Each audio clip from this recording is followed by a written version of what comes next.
Reese's Peanut Butter Cups are the greatest, but let me play devil's advocate here. Let's see. So, no, that's a good thing.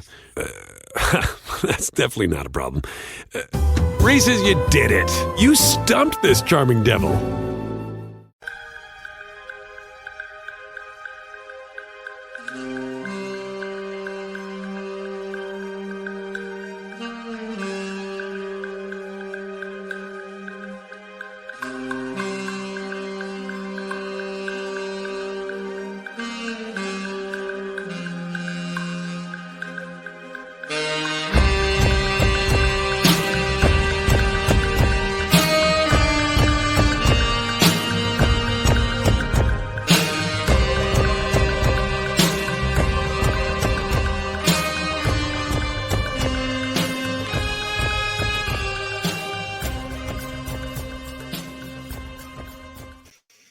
Hello, friends. Welcome to Pod Maverick. My name is Kirk Henderson, and I am joined, as always, by fellow co-editor over at Mavs Moneyball, Josh Bowe. How are you doing tonight, Josh?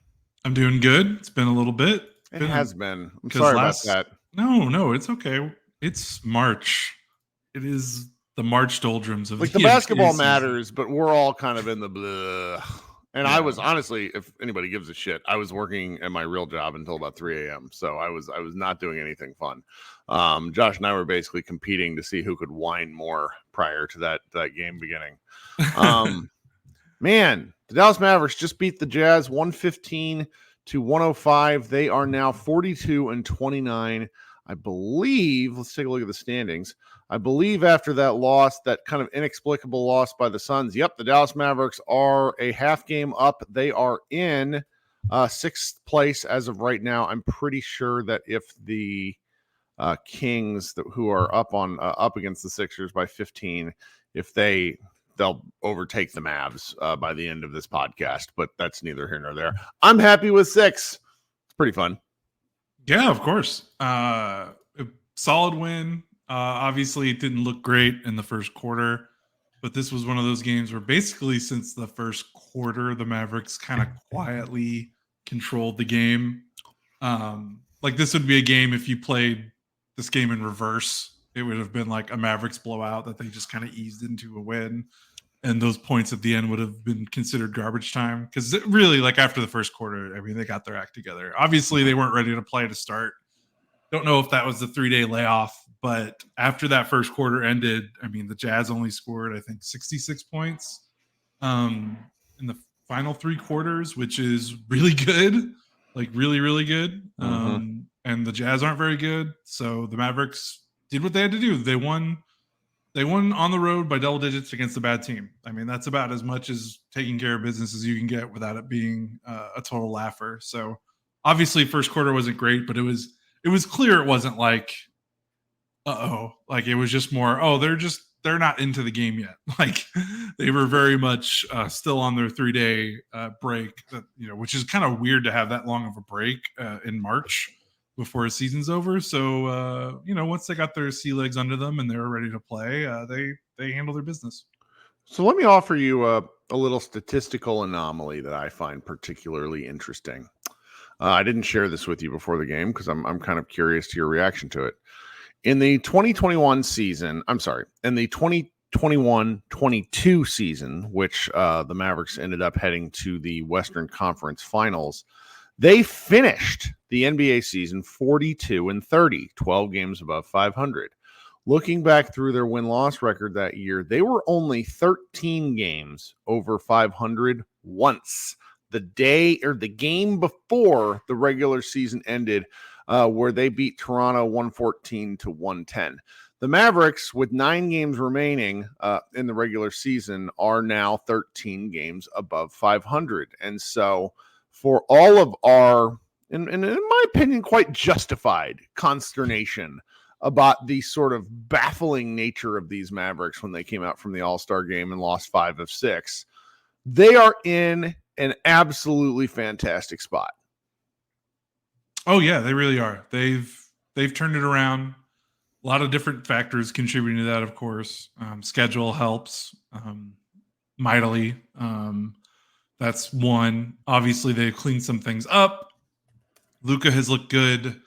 They've made some quality, I think, lineup and rotation changes, despite, from the consternation from some of the Mavs fans about the minutes of Maxi Kleber and Tim Hardaway Jr. They've really kind of settled on their rotation, and I think some guys, Dante Exum's come back, so they've really cleaned some things up after those games. And I also think it was just like, if you just kind of look at the schedule, like when they lost 5 of 6, all 5 of those losses were against good teams. Like, only one game, Philadelphia without Joel Embiid, was kind of bad, but the others were Boston, Cleveland, and Indiana. Like, those were the 3 teams they lost to, because they lost Indiana twice. Like, those are good teams. Those are pretty solid teams. So like, they just needed, I think that kind of just had bunching all those good teams together right then, while the Mavericks were still figuring some things out post trade deadline, I think made things look worse than it really was. And I think with the schedule evening out, they cleaned some things up. Obviously, get the big wins against Denver, and you get a big win against Miami. But yeah, they're rolling right along, and tonight was no different. And really, it's basically every single game in this 7 of 8, including tonight, it's following the same formula. They dominate the paint, but on both ends of the floor. They're scoring in the paint.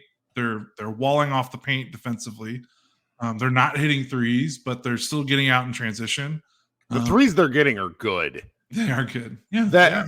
I mean, I made a joke and people yelled at me about this, but like, Maxi Kleber is going to have some bullshit game where he goes 6 of 8 from 3 in April or like late April or early May. And all the different people who are just long-term Maxi stans are going to be like, see, this is why you don't give up. And it's like, okay.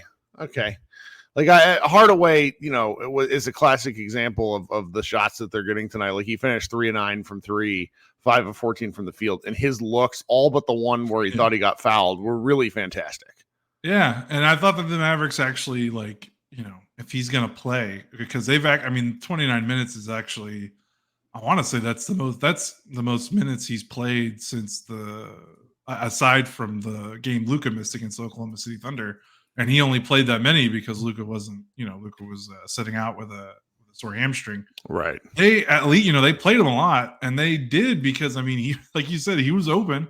They were giving him the Rick Carlisle looks where he was screening for Luka and popping out beyond the 3-point line. And I swear he was open like every single time. And he was taking them.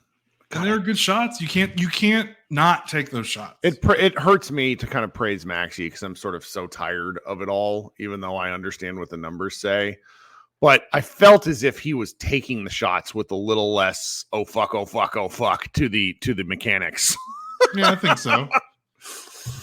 Oh, good gracious. Where are we? So it's, this is a little bit of a difficult game to talk about in the sense that the Mavericks came out and they played to their food a little bit. Tim Hardaway kind of kept them active in the first quarter. I think he hit 3 threes in the first quarter, which is pretty hilarious because that means he went 0 for 6 the rest of the game. If I'm remembering correctly, I'm not going to look it up because I don't care enough. You're right. And he hit all 3 in the first quarter. I just looked it up. So yeah, that was huge. It was huge. They could have been down 20 if he doesn't have a good quarter. Yeah, and I mean, this was a trap game for all intents and purposes. I mean, there's some weird. One of the things I would like to do. You know what? Let's just do this. Let's just focus on this before we go to our break. Okay. I'm of the opinion that the increased physicality of the post February 1st NBA, where they have clearly changed virtually all interpretations of the rules, serve to benefit Luka Doncic's style of play if he will simply embrace that kind of play. And what I mean by that is he is the strongest MFer in the game. I really earnestly believe this. I don't think there's a single guy that can deal with him in strength one-on-one. Not anyone. Kawhi, no one. And so he's no longer foul hunting, or at least explicitly foul hunting, because he's not going to get it. I think he knows it. I don't see him barking at the refs as much. I mean, maybe this just could be willful on my part, but he's going to the lane. His passing has gone up a level, which feels ridiculous to say out loud. But I feel like when Luka is locked in, he is as amazing as he has ever been in a Dallas Mavericks uniform, with the one exception of his willingness to take this many threes. And I wonder if the game if once you get into sort of brass tacks with these really important games, if we see Luka cut his threes by he's shooting a lot. If we see him shave maybe 2 off a game, I don't know. Am I being a little bit ridiculous? What do you think of that take? I don't know, because if he's hitting them, but not the threes, but like the physical style of play. Do you think it benefits Luka in sort of his strengths? Yeah, I don't think it bothers him too much, because he's not a guy that can get thrown off of his spot very easily anyway. So if you're going to be more rough with Luka, like, I think he's got ways to adapt his game, and the way that he can release the shot and his footwork and his ball skills, like he'll be okay. I actually wouldn't be surprised if he keeps shooting threes, if only because if he doesn't want to get hammered in the paint for 4 minutes every night, those threes are kind of like a welcome reprieve, where it's like, okay, well, I'm not going to get hacked to death every single time I drive in the paint. I'll just I'll take some threes and maybe save my energy. I guess it's a different kind of three, because tonight he got at least 4, if not 5, catch and shoot threes. And then he passed one up in the fourth quarter in the corner. He did get fouled, though. But yeah, he's getting way more catch and shoots this season than any other season. Well, it's kind of insane, to be quite candid. Like, just the sheer gap in the catch and shoot threes. We can probably look that up for tomorrow night. This was just, it's the kind of performance where when he knuckled up, meaning Luka, because I felt like Luka kind of didn't take the first quarter seriously. The whole team kind of came together with him, especially defensively. Yes, because one of the things that's gone sort of under the radar, at least in terms of when you and I are discussing this, is I think the NBA's allowing more physicality that actually actively benefits Luka defensively, because it allows him to body a lot harder. Do you know what I mean? And that's his, his. It's weird to say, I'm trying to phrase it better, but his strength is his strength, like literal on strength. Defense. Yeah. I think so. And I think, I've been thinking, I was thinking watching this game, and I was really trying to like, what's different? Because they got firebombed defensively in that 5 of 6 losing stretch. Right. They got absolutely torched. I'm like, what changed? Because it's almost like a light switch. And part of it is, definitely opponents. It helps to play Miami, Detroit, Chicago, San Antonio, Utah twice. But they also have, Golden State without Steph. And Denver was maybe the only real challenging offense they played, but they also held Denver to 105. Like so they've played good defense against everyone for the most part. And I'm just trying to think, like, what's changed. And schematically, I don't know if that much has changed. Like, they're still giving up their fair share of corner threes in the last 8 games that they've won, or their last 9 games, I think. So they're 8 of their last 9 wins. They're still 25th in giving up corner threes in that stretch. So, And it's actually up. It's 11.7% of total shots are corner threes, and that's up from their season number of 11.1. So they're not giving up less corner threes, which is what killed them in that 5 of 6 losing stretch. But I think what they're doing is, like, they're locking down the other parts, because I think they're always going to give up corner threes with the way that kids' defense is playing and the way they've got these guys kind of over helping a little bit and playing drop. Like, that's just going to be a natural. You're just going to give up that shot. But I think they're cleaning up the rest of it. And I don't want to kick him while he's down, but, like, I don't think it's a coincidence that the Mavericks are navigating screens significantly better since Josh Green went to the bench and then exited the lineup. So you've got Derrick Jones Jr. starting. You've got Exum coming off the bench.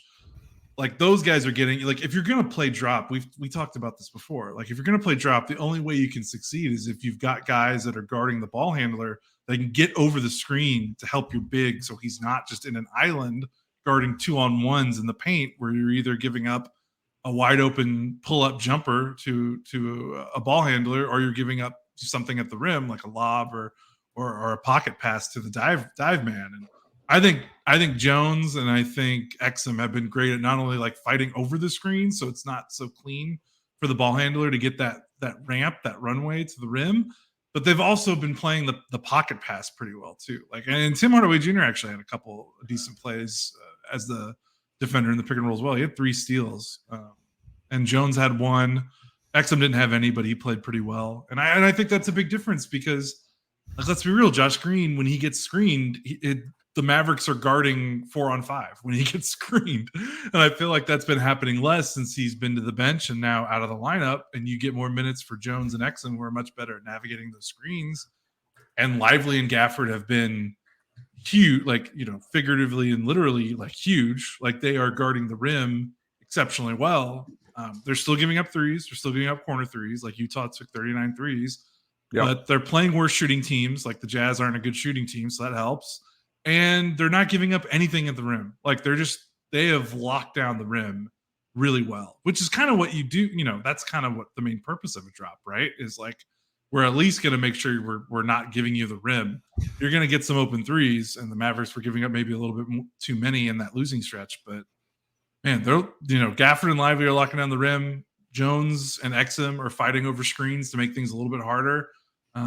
And PJ Washington has been a Swiss Army knife, in isolation, or also guarding in the pick and roll, help rotation defense. It's really good. It's helped with the schedule, but I really think they've tightened things up a little bit.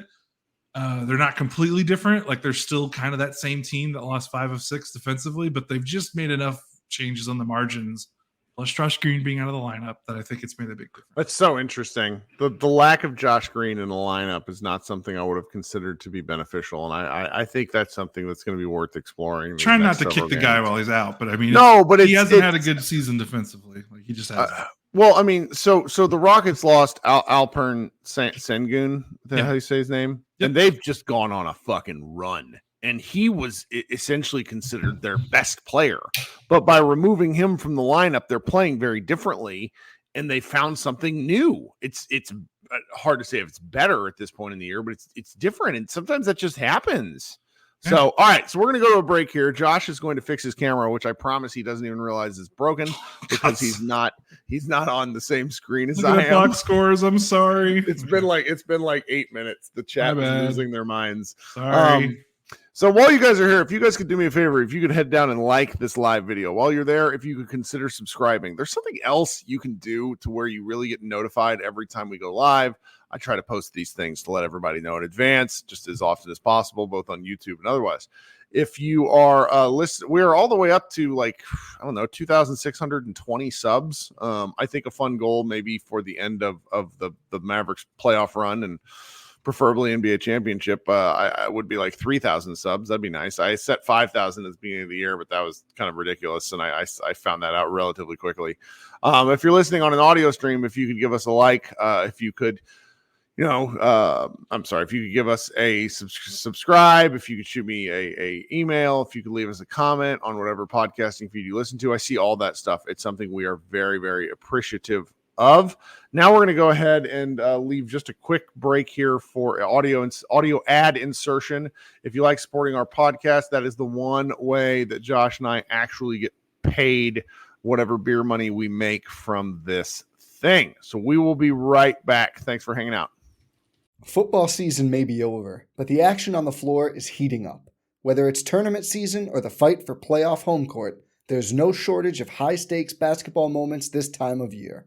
Get in on the excitement with Prize Picks, America's #1 fantasy sports app, where you can turn your hoops knowledge into serious cash. You can now win up to 100 times your money on Prize Picks with as little as 4 correct picks. You can turn $10 into $1,000 with NBA, NHL, and college basketball entries today on Prize Picks. Prize Picks even offers injury insurance so that your entries stay in play even if one of your players gets injured. This week on Prize Picks, I'm selecting Giannis Antetokounmpo for more than 32.5 points and LeBron James for more than 8.5 assists. Download the app today and use code BLUEWIRE for a first deposit match up to $100. That's code BLUEWIRE on the Prize Picks app for a first deposit match up to $100. Pick more, pick less. It's that easy with Prize Picks. Reese's peanut butter cups are the greatest, but let me play devil's advocate here. Let's see. So, no, that's a good thing. That's definitely not a problem. Reese's, you did it. You stumped this charming devil. All right, so we've managed to talk nearly 20 minutes about a game that we don't have super strong opinions on, which is always fun. Yeah, I lots of just weirdness tonight in this game that I enjoyed. Just the Mavericks controlling the boards is always going to be something. I mean, I guess they only won by 1, but I felt like they secured a lot of great defensive rebounds. The Jazz only had, I guess they had 11 offensive boards. I don't know. I didn't feel like there was anything in this game that had me particularly worried, other than I would love to see the Mavericks come out. And this is really looking ahead to the Kings game tomorrow night. I would love to see the Mavericks come out with some focus defensively in the first quarter. There are games where they've done that, but really what they've done during some of these win streak games is they've come out and like played and then cracked down. You know, it's a long game, but I would like to see some lock in from the very beginning. Yeah, and especially like kind of quiet. I know the Mavericks have been playing well. The only other team that might be playing better than them right now, besides like the Celtics and the Nuggets, are probably the Kings. Like they've been really good. They're up almost 20 in the fourth quarter with 5 minutes left right now against Philadelphia. Like they've got, I think, a top 5 net rating over the last 2 weeks or something like that. Like they cannot start slowly against this team because they're playing really well. A better team might be able to get them in a bigger hole that they can't climb back out of. So yeah, they're going to be challenged. This is going to be the best offensive team they've played besides Denver in this recent stretch. And maybe they copycat that formula because the Kings kind of play a little similarly. Obviously, Sabonis and Jokic aren't like 1-to-1, but they kind of operate in different parts of the floor, the same parts of the floor, and play a somewhat similar style with, that high post hub for dribble handoffs and facilitating. So I'll be curious if that means, Mavs fans might not want to hear it, but if that means more Maxey, because Maxey played a lot in that Denver game and actually played pretty well defensively until the fourth quarter stretch. They tried out that center PJ Maxey lineup. I think it was Gafford. They had Gafford and Lively rotating in with PJ and Maxey, like their ultra big lineup. I wonder if they try that. They might not have to because Denver is big. Like Aaron Gordon is a big guy to play next to Jokic, and Sacramento basically plays like Harrison Barnes and Keegan Murray as the front court guys, and those are more wing-ish players. So they might not try the ultra big lineup again. But I'm curious if they kind of mimic that defensive strategy that they did against Denver. Maybe put PJ or Maxey on Sabonis, have Gafford or Lively roam as a help defender near the rim to protect from backdoor cuts and stuff like that. But we'll see. I want to talk. Can I pivot into something that's kind of popped out at me the last couple games here and happened again tonight? Literally anything you want to talk about. My brain is scrambled eggs. Okay. Would you believe that Daniel Gafford, how many assists do you think? I mean, if you haven't looked it up yet, how many assists do you think Daniel Gafford has in the last 3 games? 6? He has 13. What the He had 5 tonight, 5 against the Jazz on Thursday, 3 against the Spurs. Daniel Passford? Daniel Daniel Gafford almost had a 5x5 tonight. 13 points, 11 rebounds, 5 assists, 5 blocks. He had 2 steals. So this is a rule interpretation question. There was one back and forth with Luka and him in the lane at the rim that I could not be. I was shocked that the Mavericks didn't get like a 36-second call with how long they were in the key. Is with the Kings with the Jazz getting a tip on that? Was that like the only reason that wasn't called? I was totally baffled. Yeah, I think so. Was it that weird kind of fast break? Right, they were basically wasn't playing volleyball to one another until it almost looked like pool basketball where two big kids were looking to score on like a fifth grader. That was pretty funny. And then Luka kind of just tossed it in. Yeah, I don't know why that wasn't called, but whatever. But Gafford's been they've been running this like him catching at the high post free throw line extended and like finding Kyrie on backdoor cuts. Like he did it twice tonight. I don't know if it's a thing like just something they're seeing against the Jazz, because he also did it on Thursday in the win against the Jazz. Like him and Kyrie are kind of developing this connection, which goes to show like, man, like Kyrie's like his off-ball ability is just, I can't emphasize enough how huge it is for this team and how it gets them moving and kind of breaks them out of the stagnation that they can kind of develop in the half court at times, and especially with this 3-point shooting funk they're in. Like his ability to move off ball and just free some guys up, not only for threes, but just stuff at the rim. Because like when he's backdoor cutting and catching it, like he's freaking defenses out, and he's either scoring in the paint or he's kind of getting the ball rotation so the other teams get put in the blender. So that's been really fun to watch. But yeah, Gafford, 2 straight games with 5 assists, 3 in the game before that. Like I think he's a career, what is he? He's probably like a career 1 assist guy. He's a career 0.9 assists per game guy. So pretty cool that to is see. Absolutely preposterous. I know. I don't know if this is just a Jazz thing, so it'll be interesting to see if this continues. But Is there any? Yeah. Can you see on any of the stats how many dunks there were tonight? Oh, I can't see that right now. Because I know the Mavericks had, what did they have? 20 dunks last game. They had 18 last game. Ugh. I don't know how many dunks they had tonight, but they were 15 of 17 at the restricted area. It was I had the game on. It was killing because I asked out of podcasting duties early just because I wasn't feeling it. But I had the game on, and like that was usually it's you who misses out on like the really fun shit. I know. I usually cover if I'm on by myself, it's almost always a shit game. But that was great. I mean, that like it's just I my friend Seth Partnow, one of these. He wrote the mid-range theory. I think that's the name of his book, but he's a really smart basketball guy. Like yelled at me today about how momentum heading into the playoffs is not a thing. And with all due respect, fuck him, because I am a Dallas Mavericks fan. And I remember the 2006-2007 off like the Mavericks went 52-4 at one point in the season and then proceeded to play like meh basketball down the stretch. And then they got annihilated by the Warriors. Like I'm just not one of these fans that like I have a realistic take on this team. Like I it's so funny because it's like Jason Kidd kind of drives me crazy. I mean, absolutely drives me crazy. I'm not gonna lie. But the Mavericks are winning, so I don't really care about him right now. And so it's like, on the one hand, I could see this team losing in the first round. On the other hand, right now, I could see this team going to the NBA Finals. Like, they're playing preposterously weird basketball that other teams don't seem to know how to defend over a 48-minute period.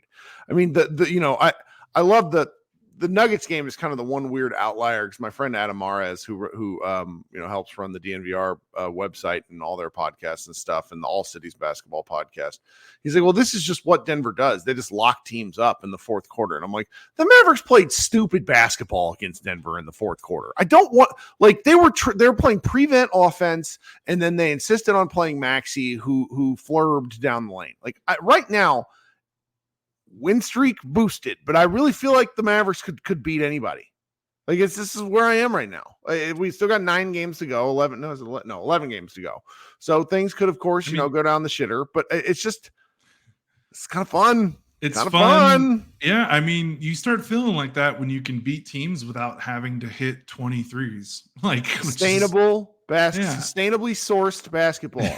Exactly. The Dallas Mavericks. This is farm to table basketball that we're watching right now. But yeah, they're going to have to hit threes eventually. Like they can't keep shooting 28% as a team. Like, they play against, if they play against like OKC or maybe they can get by like a Minnesota, but like, Denver, they squeaked out. Like you can't rely on not, winning every game without hitting any threes in today's NBA. Yeah. But the fact that they've been able to develop this way of winning without it is going to be absolutely crucial in those games in the playoffs where things slow down and get a little grimy. I mean, it's a bizarre transformation because, I mean, in the Luka Doncic era, they have been a 3-point team. Like that's been their identity. And I know you've seen it and heard it. People that complained about like, why are they shooting so many threes? Like, why does this team shoot many threes even when they're missing them? And it's like, guys, that's the team they built. Like they built a team of standstill spot up shooters because they realized Luka was the best 3-point shot creator in basketball. And they felt like that was their way. They could moneyball their way into a contender while Luka was still 22 or 23 years old. And that didn't work as well as they had hoped. It did get them to a Western Conference Finals when they got enough defenders around them. But, they've built a different team. Like they've got athletes. They have 2 legitimate athletic centers instead of trying to hodgepodge, a Dwight Powell or a Maxi Kleba or a Willie Cauley-Stein or, JaVale McGee or Christian. Like they've got two guys that are two of the best finishers in the league and two of the best shot blockers or rim defenders, I think, right now, because Lively's rim protection numbers are still pretty good. They're not the smallest team on the floor anymore. They've got a legitimate swing forward, PJ Washington, that's doing all the stuff that they thought Grant Williams could do, but better, at least defensively. They're just a different team. Like Exum's playing more and healthy, and like that's a pretty big guard to bring off the bench. Like, less Josh Green, more Derek Jones Jr. also, who's a much more longer rangier wing than some of the guys that they've been playing on the perimeter. Like it's a different team now. Now they don't need to rely on the three because they have different guys. So that's always fun to that's fun to see. It's in this team that we're seeing right now. This team that we're seeing right now really stands to benefit my long-standing position that Luka Doncic wants to pass the basketball. He wants to make the right play. And it is the fact that we're year 6 into the Luka era, it is somewhat criminal that the Mavericks front office of before this one, and really, up until the trade deadline this year, did not have a firm enough grasp of what having a real rim roller would do. Where it's so asinine in hindsight, where you talk for years about how good of a roll man Dwight Powell is. And this is not to take anything against Dwight Powell, but Dwight's not doing that without Luka or JJ Barea. Like that's just it. Like, and so it's going to be, we don't want to revisit the past in this instance, but it's kind of amazing. Like I think if Luka was to get a full season with guys like this, he might stand a real chance of leading the league in assists. Yeah, I mean, this is the most athletic team they've ever had with Luka by far. I mean, this might be the most athletic team the Mavericks have had. I mean, the 2013-2014, before they fucked everything up for Rajon Rondo, was a pretty ridiculously weird, fun basketball team with athleticism. Yeah, but like this? Not like this. Not quite yeah. the big man range, but I mean, Brandon Wright was amazing. Alfred Aminu. Like Aminu was a guy that Luka Doncic, like if there were an Aminu, like Luka would have made that guy like a max contract just from existing. He would, yeah, he would have. Yeah, for sure. But yeah, now I don't know what else to say. They play again tomorrow. Yes, Sacramento. We'll be back. I'm not going to host the secondary show tonight because we're going to do this. I'll do this tomorrow night, and then I'll stay up late going into that. But I don't really want to stay up late 2 nights in a row. It's already 11:20. I got to edit and get everything up before going back to the hellscape that is my current job at the moment. Do you have anything else that we want to hit on? I'll say defensively something to shout out. I think like we talked about how after the first quarter, Luka was better and the team kind of followed his lead, and we kind of said like defensively as well. And I think they did a good job switching.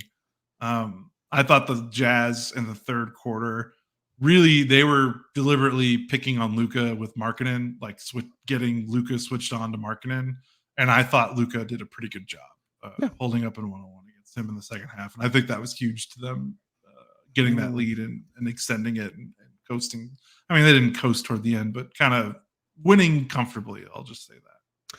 But yeah, before we go, I do want to just make 2 completely wildly distinctly different recommendations. The first is for our TV watchers out there. 3 Body Problem on Netflix. Hit me up if you want to talk to me about it. I am a book reader. It is a Chinese science fiction series that is one of the most advanced, like hard science series I've ever read. It's truly ridiculous. And second, I couldn't be more delighted that we are fast approaching garbage summer movie season. Like just the complete opposite end of the spectrum. My son wanted to watch, like he's just old enough now. And like, I don't know about you, but I grew up on like the ultra violence of the 80s, like stuff that I had no business watching. And now it's just like, it's great. So my kid and I have watched all the King Kong and the Godzilla movies, getting ready for this just trash can that'll be coming out this weekend. Godzilla and Kong. I couldn't be more pumped. It's just it's just the time of year that we're in. I love going to the movies. I do just too. Like, and it's so yeah. Well, because I mean, we're both big people, and like movie theaters are air conditioned. Like it's dark, like dark, quiet. I mean, well, nobody talking to you. Loud. It's going to the movies is just great. I know. It's great. Give me that tub of popcorn. Give me a hot dog. Crank that AC love the down. Hot dogs. I Yes. cannot. They're so bad. That's what's going to kill you. The hot Yes. dogs. The hot dog. Yes, it is. I'll be right there. I'll be seeing Kong. I'll be seeing that with my little brother, It's and gonna then be so bad. I cannot wait. and then Megan is earnestly excited to see the new Planet of the Apes movie. So I missed Planet of the Apes. Funny one. It's our podcast. We're gonna do what we want. One of the weird things about NBA Summer League for years was those movies. All three of them came out during Summer League. It was like 6 years. It was like 2 years between movies, and every time I was out there, I always missed it. But a bunch of like beat reporters and different people out there would all go see the stupid movie together, and I missed it. And I always remember being very jealous. And Parker was like, "Can I watch these?" And I'm like, "Sure." More garbage movies, Well, here's the thing. She swears because the first one had James Franco, and then the second two didn't. The second two, the previous two that came out, those are not like garbage. Like those are they're real movies. Because Yes. what's his name? The Smeagol, the guy who was what's his Zirkus. Yeah, Is that right? I don't know what his name is. The actor. I can't remember. He's an amazing act, like kind of like And Matt physical Reeves, actor. who did the latest Batman movie, directed the last two. Like apparently, I haven't watched them, but we're gonna rewatch them before we see the new one. They're legitimate movies. Sign me up for Andy Serkis. Serkis. Thank you. God, my brain was broken for a moment. Anyway, it's been Kirk and Josh talk about something other than basketball. That's what's so funny. Like I implore my timeline. Granted, this is the last 3-day break we're gonna get until the off season, but like I implore the timeline to just take a fucking lap when the Mavericks aren't playing basketball. Like Mark Stein wrote this really. I mean, it was a good story. Sourced story, quotes from Kyrie Irving, quotes from Jason Kidd about, kind of Kyrie's connection. And, if you're comfortable with Kyrie, we are, I think he's going to be here for a while. But then it was like Jeff Skin Wade just decided to be like, you guys that don't like Jason Kidd don't know what the fuck you're talking about in a tweet. It just like, it absolutely cracked me up where it's just like, this is what happens when we don't have basketball, where all of a sudden we just find shit to argue about. It's great. And Josh and I are like, we're like sending texts to each other about the garbage Paramount Halo show. That's what we're spending we don't want to talk about that. We'll talk about the Halo TV show, but we're not going to talk about Jason Kidd in our off hours. That's right. Well, we'll count our blessings. We don't have any Mavericks basketball betting scandals to talk about yet. We will not yet. We will be back tomorrow night. It'll be another late one. Thanks so much for hanging out. Be sure to catch that afternoon nap. This has been Kirk Henderson and Josh Bowe. Everybody have a great Tuesday. Talk soon.